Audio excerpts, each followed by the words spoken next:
नवरात्रि त्योहार के 8वें दिन महागौरी माता की पूजा अर्चना होती है, क्योंकि महागौरी गौर वर्ण की माता हैं और इन्होंने लाल रंग के सभी आभूषणों के संग श्वेत रंग के वस्त्र धारण किए हुए हैं। इनकी उम्र 8 साल की मानी गई है।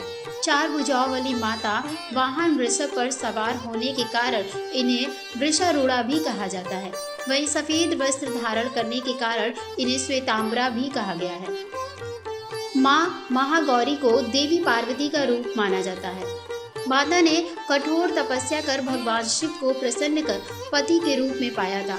कहते हैं कि एक बार देवी पार्वती भगवान शिव से रुष्ट हो गई थी, जिसके बाद वह तपस्या पर बैठ गई थी। जब भगवान शिव उन्हें खोजते हुए पहुंचे तो वह चकित रह गए कि माता पार्वती का रंग, वस्त्र और आभूषण देखते ही उन्होंने माँ उमा को गौर वर्ण का वरदान दिया था। महागौरी करुणामयी, स्नेहमयी, शांत और मृदुल स्वभाव की हैं।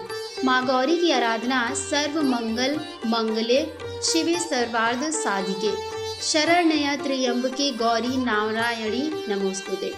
इसी मंत्र से उनकी पूजा की जाती है।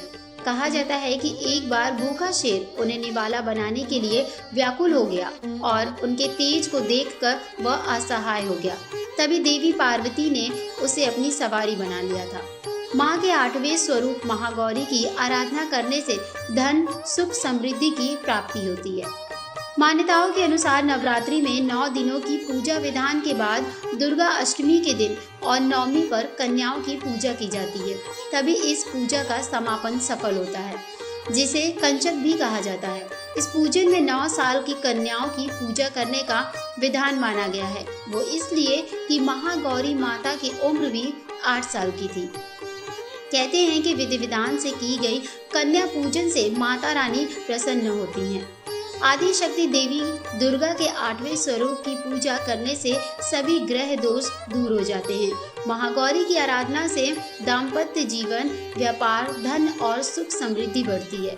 जो भी देवी भक्त महागौरी की सच्चे मन से आराधना और पूजन करता है, उसकी सभी मुरादें पूरी करती हैं। पूजा के दौरान देवी को अर्पित किया गया नारियल ब्राह्मण को देना चाहिए। देवी पार्वती का जन्म राजा हिमालय के घर हुआ था।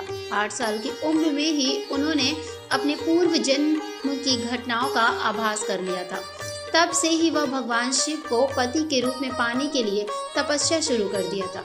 तपस्या से देवी पार्वती को महान गौरव प्राप्त हुआ था, इसलिए उनका नाम महागौरी पड़ गया। इस दिन दुर्गा सप्तशती का पाठ करने से विशेष फल की प्राप्ति होती है और माता रानी अपने भक्तों पर प्रसन्न होती है। Dainik Bhaskar bureau report.